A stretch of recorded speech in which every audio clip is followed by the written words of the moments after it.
Hello বন্ধুরা, online take চ্যানেলে সবাইকে স্বাগত জানাই। এই চ্যানেলের আরেকটি নতুন ভিডিওতে। তো বন্ধুরা, epos মেশিনে নতুন একটি আপডেট এসেছে। তো প্রথমে চলুন আপডেটটি করে নেব। তার জন্য আমরা চলে আসবো epos মেশিনে। আসার পর আমরা প্রথমে লগ ইন করে নেব। তারপর চলে আসবো আমরা নিউ সফটওয়্যার, সেটা আমরা ডাউনলোড করব। ডাউনলোড সাকসেস হয়ে গেলে আমরা ব্যাকে আসবো। পাসওয়ার্ড নাম্বার আমরা চেক করব। পাসওয়ার্ড নাম্বার এটি দেখাবে। পাসওয়ার্ড নাম্বার 3.2.9, এই পাসওয়ার্ড নাম্বারটি হবে। তো আপডেটটি দেখার জন্য আমরা সোজা চলে আসবো আমরা বিলিং অপশনে। এখানে আমরা প্রথমে বিলিং অপশনের উপরে ক্লিক করব। তারপরে এখানে নতুন একটি অপশন চলে এসেছে যে IMPDS ডিস্ট্রিবিউশন। এখানে আমরা ক্লিক করব।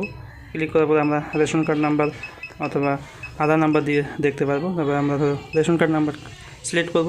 তারপরে একটি রেশন কার্ড নাম্বার দেবো। তারপর নেক্সটে ক্লিক করব। করার পরে আমরা এখানে ডিস্ট্রিবিউশন করতে পারবো।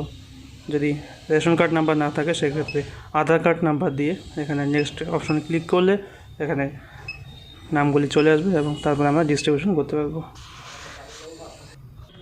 তো এই আপডেটটি যারা এখনও পর্যন্ত epos মেশিনে করেনি তাদের অবশ্যই আপডেটটি করে নিতে হবে, নাহলে এই ডিস্ট্রিবিউশন IMPDS অপশনটি আসবে না এবং এখানে ডিস্ট্রিবিউশন করা যাবে না।